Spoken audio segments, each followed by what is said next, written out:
I built this empire. Today, I take it back. I'm a tech entrepreneur who built an AI company called Quantum Dynamics from scratch. Started coding in my college dorm, developed revolutionary machine learning algorithms, secured dozens of patents, the whole founder journey. My wife Jessica became the public face of the company over time. She was naturally charismatic, brilliant with investors and media, while I preferred staying behind the scenes handling the actual technology development and business operations. Think of it like Steve Jobs and Steve Wozniak, except Wozniak's wife was getting all the recognition while he remained completely invisible to the public. For context, I own 91% of Quantum Dynamics and had been funding Jessica's increasingly extravagant lifestyle for years. We're talking $38,000 monthly allowance, designer everything from Paris and Milan, first-class travel worldwide, spa treatments costing more than most people's annual salaries, personal trainers charging lawyer-level fees, and enough luxury goods to stock a small department store. The company was valued around $295 million, and I genuinely believed we were building this empire together as equal partners. Last September, I got trapped in an absolutely crucial investor meeting that dragged on until nearly 10 p.m. Some heavyweight venture capitalists from Tokyo had flown in specifically to discuss our Series C funding round. We're talking about a potential $75 million injection that could triple our valuation overnight. You don't just walk out on that kind of life-changing opportunity, even for your wife's birthday. Jessica's celebration had started at 8 p.m. at the prestigious Meridian Grand Ballroom downtown. This ridiculously expensive venue that I'd personally dropped $52,000 to book for the entire evening. Crystal chandeliers hanging from 20-foot ceilings, marble floors polished to surgical precision, doormen who looked like they moonlighted as Secret Service agents. The kind of place where Manhattan's elite pretend they're royalty for a few hours. I kept obsessively checking my Rolex during the investor presentation, knowing I was missing Jessica's party. But these Tokyo investors were discussing numbers that could change our company's trajectory forever. I figured I'd show up fashionably late with the vintage Cartier necklace I'd commissioned specifically for her, cost more than most people's cars, and smooth everything over with my usual charm and apologies. When I finally pulled up to the venue in my Tesla around 10:20 p.m., something felt immediately and fundamentally wrong. People were streaming out of the building like they were evacuating a fire drill, but they all looked euphoric, laughing and chatting like they'd just experienced the social event of the season. I checked my phone repeatedly. It was barely past 10 p.m. Jessica's social circle typically partied until the cleaning crews started giving them aggressive, dirty looks around 3 a.m., sometimes later. That's when I encountered Miranda Blackwell, one of Jessica's society friends, strutting past me in a dress that probably cost more than my monthly Tesla payment.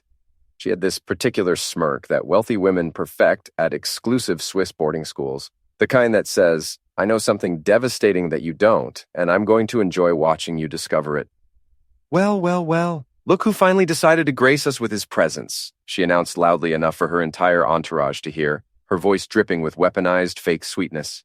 How perfectly on brand for you, always showing up late to everything that actually matters. Her little group of followers giggled like she'd just delivered a Tony Award-winning comedic performance, clearly in on some joke that I was apparently the punchline of.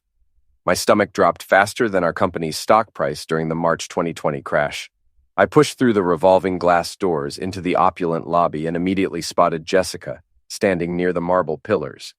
She looked absolutely breathtaking in this liquid silver metallic dress that caught the ballroom's crystal chandelier light like mercury, which somehow made what happened next even more psychologically devastating. She was intimately holding hands with Brandon Stone, supposedly just her marketing director, and supposedly just a professional colleague. You know the exact type. Perfectly styled hair that probably required daily professional maintenance, a jawline that could have been carved by Michelangelo, the kind of effortlessly handsome guy who makes other men instinctively question their life choices and genetic lottery results. When Jessica spotted me approaching across the lobby, I swear to God she actually smirked with what looked like satisfied anticipation. Not smiled apologetically or looked surprised or embarrassed or guilty. She smirked like she'd been waiting for this exact moment for weeks, maybe months. "Oh, honey," she said with this fake maternal concern that women deploy like precision-guided missiles right before they detonate your entire existence. "Didn't you get my text message? You weren't actually invited to tonight's celebration?" I immediately pulled out my iPhone and started frantically scrolling through our entire text message history, like some desperate detective searching for breadcrumbs of his own marriage. Nothing. Absolutely nothing since yesterday morning when she'd reminded me to pick up her dry cleaning from that ridiculously expensive boutique place that charges $250 per garment and makes you feel grateful for the privilege. Brandon stepped forward confidently, practically preening like a peacock who just discovered he possessed the most magnificent tail feathers in the entire zoo. "Sorry, man," he said with a grin that suggested he was about as genuinely sorry as a lottery winner apologizing for their incredible good fortune. "But tonight's exclusively for Jessica's real friends and actual supporters." Real friends, real supporters.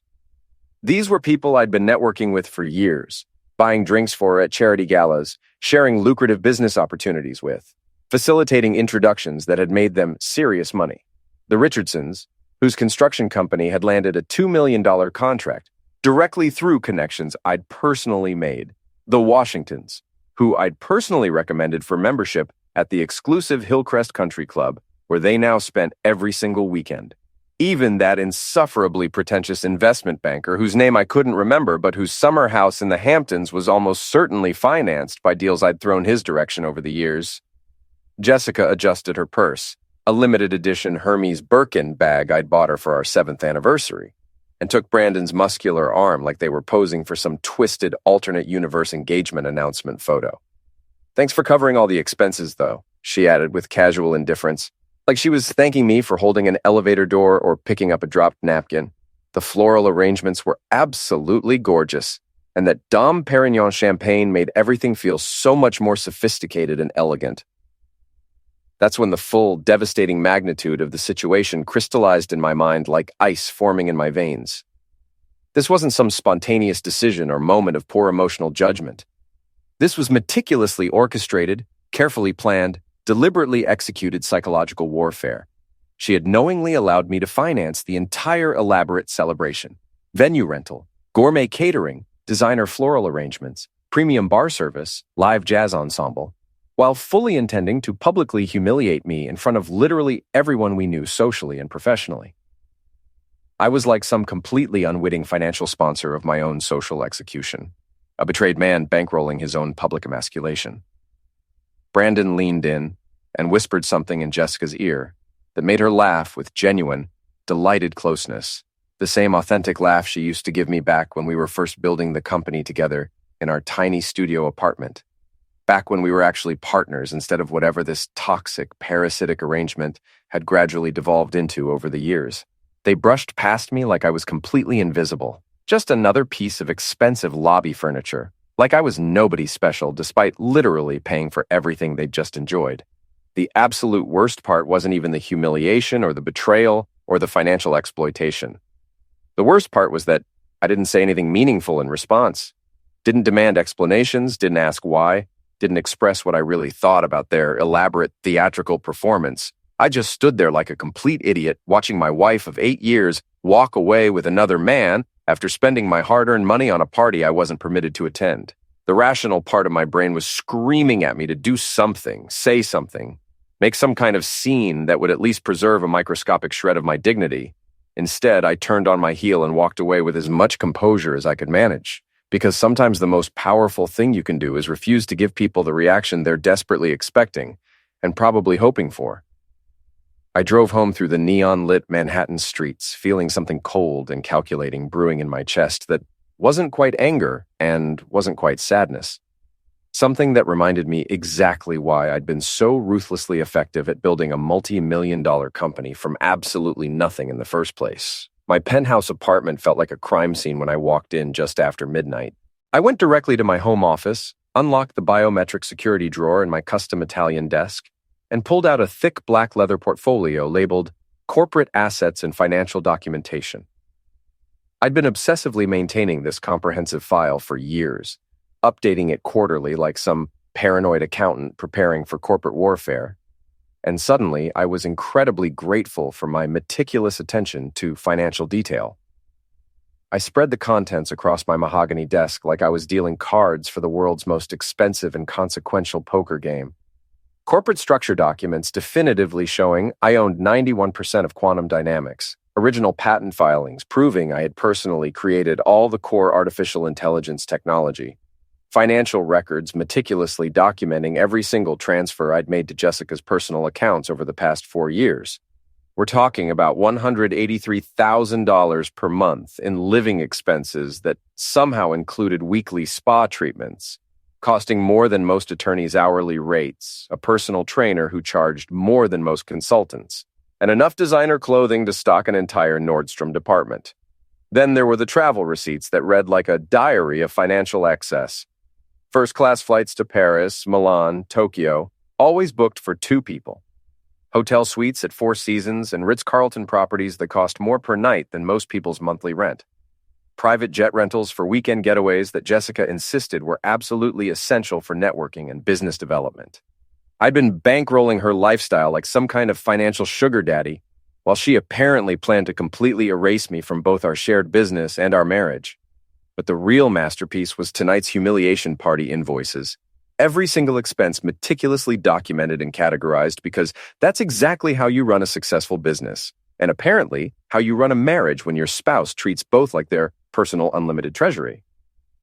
Venue rental, $52,000. Gourmet catering, $28,000 for food I wasn't allowed to consume. Designer floral arrangements, $11,000 for decorations that would be garbage by tomorrow morning. Premium bar service, $19,000 for top-shelf booze I wasn't permitted to drink. Live jazz ensemble, $8,000 for entertainment I couldn't enjoy. I pulled out my calculator and started adding everything up.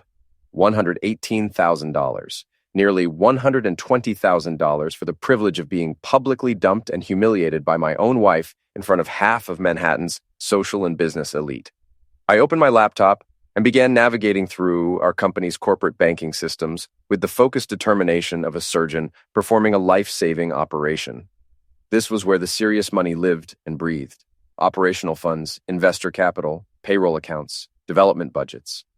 The primary operational account contained $186 million, representing years of grinding 18-hour days, surviving boardroom battles that would make Game of Thrones look like a children's tea party, and convincing skeptical investors that our AI technology would genuinely revolutionize how machines process and understand information.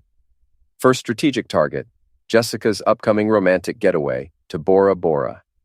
2 weeks at an exclusive private resort scheduled for next month, reservation booked under Jessica Stone and Brandon Stone. They'd already started sharing his surname like some kind of alternate reality power couple. Total cost, $147,000 for what the detailed booking notes described as a romantic celebration and bonding retreat for 2. I clicked the cancellation button with the same deep satisfaction most people get from popping bubble wrap or peeling protective plastic off new electronics. Next tactical move, I systematically stopped payment authorization on every single party vendor. The catering company, floral designers, venue management, jazz ensemble, security services, every invoice related to tonight's elaborate disaster. The banking system politely asked if I was absolutely certain I wanted to forfeit all deposits and incur potential penalty fees. I had never been more certain of anything in my entire adult life. Then came what military strategists would call the nuclear option. I navigated to the advanced fund management controls and systematically froze every major operational account in our corporate structure. $186 million suddenly became completely inaccessible to everyone except me, the primary account holder with administrative privileges. The system automatically logged this action and sent immediate automated emergency notifications to all authorized users, which meant Jessica's phone was about to start exploding with urgent alerts about frozen accounts, failed payment processing, and suspended financial operations. While the system processed these changes, I poured myself 3 generous fingers of 25-year-old Macallan single malt and raised a solitary toast to my empty penthouse. Here's to learning the fundamental difference between being married to someone and actually owning them, I said aloud, because sometimes you need to hear your own voice to believe what you're doing is real. My iPhone started vibrating almost immediately with the intensity of a small earthquake. Text messages, missed calls, voicemails pouring in like digital rainfall. Emma's name flashing like a neon emergency signal, followed by Brandon's number, then various company executives who were probably having cardiac episodes in their Park Avenue offices. I turned the phone face down on my desk and took another satisfying sip of whiskey. watching the city lights twinkle 42 floors below. The next morning brought what could only be described as a complete digital apocalypse. 63 missed calls in the 5 hours I'd managed to sleep. Jessica had called 21 times, Brandon 14 times, our chief financial officer 18 times, and various board members whose actual job descriptions I'd never been entirely clear about, but who apparently became very concerned when hundreds of millions of dollars suddenly became inaccessible. I made myself Ethiopian coffee that cost more per pound than most people spend on weekly groceries and settled into my morning routine like it was any other peaceful Thursday. Shower with expensive Italian soap, perfect shave, check the international markets, read the Wall Street Journal, pretend that I wasn't currently engaged in sophisticated financial warfare with my own spouse. Around 11:30 a.m., my building's doorman called to inform me that a very distressed young woman was in the lobby claiming she worked for Mrs. Anderson and desperately needed to speak with me about an emergency situation. 5 minutes later, there was frantic pounding on my door, like someone was trying to beat it down with their bare fists. When I opened it, I found Rebecca Chen, Jessica's personal assistant, looking like she'd been fed through an industrial paper shredder and then hastily reassembled by someone who'd lost the instruction manual. Her usually immaculate hair was completely disheveled. Her designer blouse was wrinkled beyond recognition, and she had the kind of dark circles under her eyes that suggested she'd been managing some kind of corporate catastrophe all night long. "Mr. Anderson, thank God you're actually here," she gasped like she'd just completed a triathlon instead of simply taking the elevator up 42 floors. "Everything is complete and total chaos, absolute, certifiable, end-of-the-world insanity." She pushed past me into the apartment, which would normally be incredibly rude, but these weren't exactly normal circumstances by any reasonable definition. "The entire company is completely paralyzed," she said, turning to face me with wild-eyed desperation.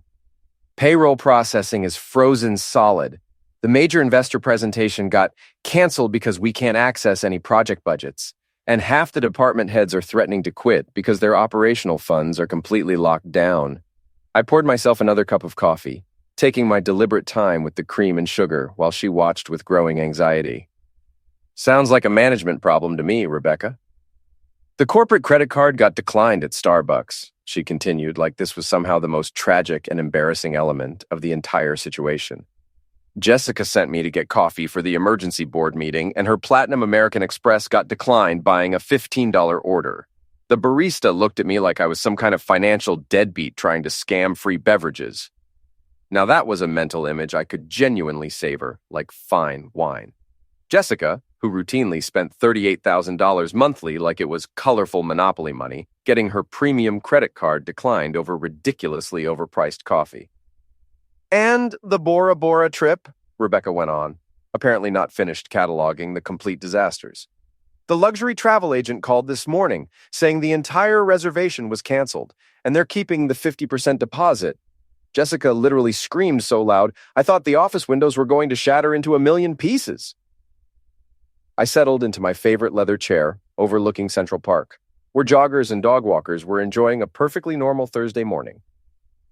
"Rebecca, what exactly do you think I should do about any of this?" She stared at me like I just asked her to explain advanced quantum physics through interpretive dance. "Well, you could fix everything, turn all the systems back on." Jessica told the entire board that this was just some kind of temporary technical glitch that you'd have completely resolved by this afternoon. I actually laughed out loud at that creative interpretation. A technical glitch? Is that really what she's calling this situation? She said married couples fight and argue all the time, and that you'd come to your senses and fix everything once you cooled down from whatever you were upset about. "Come to my senses," I repeated very slowly, tasting each word. "Tell me something, Rebecca. Were you actually at the party last night?" She nodded uncomfortably, suddenly realizing this conversation was heading somewhere she didn't want to go. "Yes, sir, it was absolutely beautiful. The flowers were gorgeous, and the champagne was amazing, and everyone seemed to have a wonderful time. And did you happen to notice that I wasn't there enjoying this wonderful party?" Her face went through approximately 15 different expressions in rapid succession before settling on the horrified realization of someone who'd just stepped in a massive minefield. "I honestly thought maybe you were just running late from work or something." "I wasn't running late, Rebecca. I was specifically uninvited to a party that I personally financed by my wife who spent the evening publicly holding hands with her boyfriend. Do you understand where I'm going with this? The color drained from her face so fast I thought she might actually faint. Oh my God, oh crap. Mr. Anderson, I'm so incredibly sorry. I had no idea that Jessica had... Most people had no idea that Jessica had publicly humiliated me while using my own money to do it. Funny how that works out. I spent the next 4 hours crafting what I considered to be Jessica's comprehensive new reality adjustment document. Not just a simple settlement agreement, but a complete restructuring of her entire professional and personal existence, specifically designed to remind her on a daily basis that actions have serious consequences and consequences have expensive price tags. Term number 1 was elegantly simple and absolutely devastating. Jessica resigns as Chief Executive Officer of Quantum Dynamics, effective immediately. No transition period, no graceful handoff ceremony, no face-saving public relations campaign. Just pack up your motivational posters and your overpriced ergonomic office furniture and vacate the executive suite that I had essentially purchased with my own money and intellectual property. Term number 2 was equally satisfying. Brandon Stone's immediate termination with 0 severance package, no golden parachute, no transitional consulting arrangement, no decent reference letters, and permanent blacklisting from every company in our professional network. Just a humiliating security escort to clean out his desk while his former colleagues watched, and the challenge of explaining to future employers why his promising career ended so abruptly. Term number 3 established my permanent control over all significant financial decisions through a newly created financial oversight director position with absolute veto power over any company expenditure exceeding $15,000. Want to hire expensive new staff? Better get my approval first. Planning some lavish company retreat to an exotic location? Hope you have an excellent business justification ready for review. Term number 4 was the masterpiece. Jessica would personally repay Quantum Dynamics $186 million in structured installments over 3 years, with the entire amount becoming immediately due and payable if she violated any single clause of our agreement. Additional terms included mandatory public acknowledgement of my foundational role in building the company, comprehensive media appearance restrictions, and an ironclad non-disclosure agreement prohibiting her from spinning this story to make herself appear like some kind of sufferer. I had the complete document professionally hand-delivered to Jessica's office, with signature confirmation required. That evening, she appeared at my apartment door, looking like she'd aged an entire decade since yesterday. The confident, radiant woman who'd humiliated me was gone, replaced by someone who looked like a refugee from her own life. "I genuinely didn't think you'd actually do this," she said, when I reluctantly let her into my apartment. "Do what exactly? Exercise my legal rights as the person who actually built this company?" she begged pathetically, offered to immediately end things with Brandon, promised to make public statements, whatever it would take to fix the situation. "Those terms are completely unreasonable," she finally managed to say. "You're asking me to give up everything I've worked for." "Everything you've worked for?" I walked to my floor-to-ceiling windows overlooking the city. "You mean everything I've worked for while you played CEO for the cameras and magazine interviews?" After hours of negotiation that felt more like a hostage situation, she finally agreed to sign everything without further argument. The next morning, I walked into the Quantum Dynamics boardroom at exactly 9 a.m. The glass-walled conference room overlooked Manhattan's business district, and today all eyes were focused on the mahogany table where our company's future would be permanently decided. Jessica was already seated at the far end, looking like she'd aged 5 years overnight. The rest of the board members radiated nervous energy and barely contained panic. Our CFO looked like he'd been surviving on nothing but espresso and antacids. Even our usually unflappable legal counsel seemed genuinely stunned by whatever was about to unfold. The most notable absence was Brandon, who had apparently finally understood that showing up to a board meeting when you're about to be terminated might not represent the smartest possible career move. I took my rightful seat at the head of the table, the position that had technically been mine all along, but that I'd rarely bothered to occupy during Jessica's reign. "Good morning, everyone. I assume you're all wondering why I called this emergency meeting." Before anyone could respond with questions or concerns, I opened my leather portfolio and pulled out the signed agreement. "Effective immediately, there will be significant changes to our executive structure and operational leadership. First, Jessica Anderson will be resigning from her position as Chief Executive Officer, effective today." The silence that followed was so complete and profound, you could have heard a pin drop in the next building. Several board members' mouths actually fell open. Additionally, I continued with satisfaction, Brandon Stone's employment with Quantum Dynamics has been permanently terminated, effective immediately, with no severance package, no benefits continuation, and no company references. That announcement generated actual audible gasps around the table. I want to make something absolutely clear to everyone in this room, I said, standing up and walking to the panoramic windows. This company was built on my vision, my technology, my algorithms, and my financial backing. For months, there seems to have been some confusion about these fundamental facts. I turned back to face the table, making direct eye contact with each board member. I am the majority shareholder, I am the primary patent holder, and I am the person who has been funding this entire operation from day one. I will be assuming the role of Chief Executive Officer effective immediately, and I'm taking 2 permanent board seats, including the newly created Financial Oversight Director position with veto authority over all major expenditures. Jessica stood up slowly, like she was moving underwater. "I'll sign whatever documents you need me to sign," she said, her voice barely above a whisper. "I want to apologize to everyone here. David built this company from nothing, and I lost sight of that basic fact. I allowed personal issues to compromise my professional judgment, and I take full responsibility for the consequences." She signed every page of the agreement without even pretending to read it, which was probably wise considering it contained numerous additional clauses about non-compete restrictions and media limitations. As Jessica's pen finished the final signature, I felt something I hadn't experienced in years: complete and total control over my own life and professional destiny. 2 weeks later, Jessica's comprehensive public statement went live across every major technology publication, business journal, and industry blog. It was a masterpiece of corporate accountability, explicitly acknowledging that I had developed the core AI algorithms, secured all the foundational patents, provided the strategic technical leadership, and supplied the financial backing that made our company possible. Her role had been primarily in business development and public relations, though she admitted she had allowed herself to be portrayed as the primary founder in various media appearances. The industry response was immediate and absolutely brutal.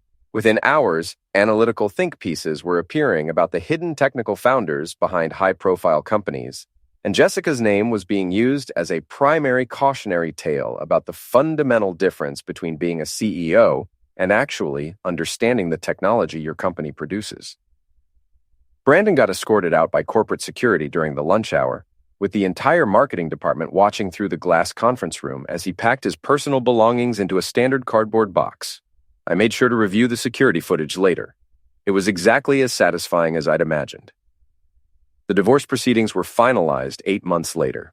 Jessica received a modest settlement that would allow her to maintain a comfortable but not extravagant lifestyle, and she relocated to Seattle, where she now works for a nonprofit organization helping underserved communities access technology education.